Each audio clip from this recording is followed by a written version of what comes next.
ఏంటి ప్రధాన డిమాండ్ ఏంటి? జర్మనీ నుంచి అతను తీసుకొచ్చి ఏం చేయమంటారు? చట్టం గల దోషిగా నిలబెట్టాలంటున్నారా, లేకపోతే ఏం చేయాలి? సస్పెండ్ చేయాలంటున్నారా? పార్టీ నుంచి జేడీఎస్ నుంచి ఏమంటారు?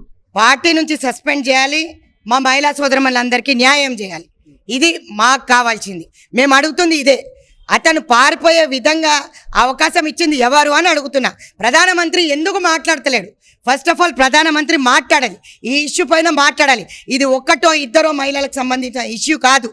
1000 మంది మహిళలకు పైన ఎఫ్ఐఆర్ ఉంది. అక్కడ 1000 మంది అంటే 1000 మంది అంటే చిన్న ఫిగర్ కాదు. అది 3000 మంది మహిళలే ప్రోన్ వీడియోస్ వైరల్ అవుతున్నాయి.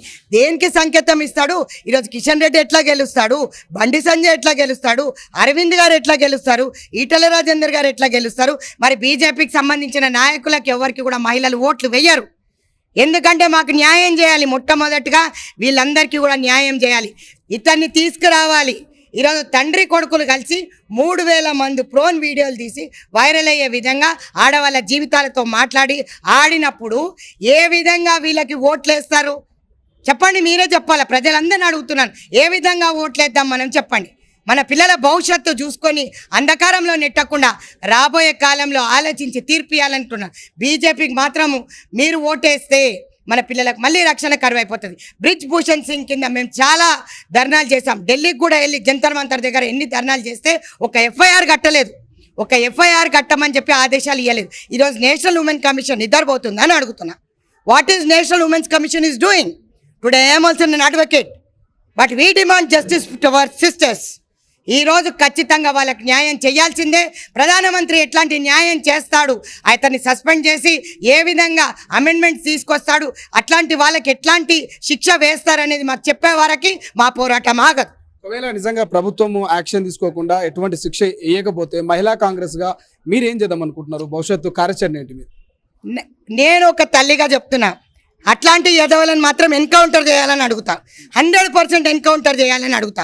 పోలీసు వాళ్ళు ఏం తీసుకోకపోతే నాలాంటి తల్లి ఎవరో ఒకరు ఖచ్చితంగా వాడిని ఎన్కౌంటర్ చేస్తారు.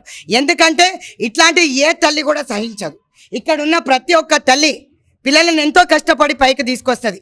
మీ ప్రభుత్వం వచ్చిన తర్వాత అన్ని స్కామ్లే, ఎలక్టోరల్ బాండ్ల స్కామే, ఈరోజు నిత్యావసర సరుకులు అన్నీ పెరిగిపోయినాయి, పెట్రోల్ డీజిల్ ధరలు పెరిగిపోయినాయి. ఈరోజు అదంతా ఒక పక్కనైతే లైంగిక వేధింపులు, అత్యాచారాలు, కిడ్నాప్లు, రేపులు, ఇది ఏమిటికి సంకేతం ఇస్తున్నాడు మోదీ గారు అంటున్నాను. మోదీ గారికి మరి భార్యను వదిలేసి మోదీ గారు ప్రపంచమంతా చుట్టుతున్నాడు. ఈరోజు దేశంలో మరి ఆడవాళ్ళకి ఏం న్యాయం చేస్తాడు? ప్రధానమంత్రి నోరీడ్చి చెప్పాలని చెప్పి మా డిమాండు. మా చెల్లెలందరికీ న్యాయం చేయాలనేది మాది ఏకైక డిమాండ్. ప్రధానమంత్రికి ఏ విధంగా ఆన్సర్ ఇవ్వాలి? నోరు మూసుకొని కూర్చుంటే ఇది కుదరదు.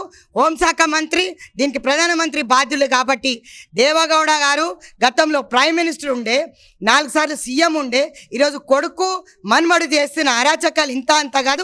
మరి దానిపైన ఏం సమాధానం చెప్తాడు?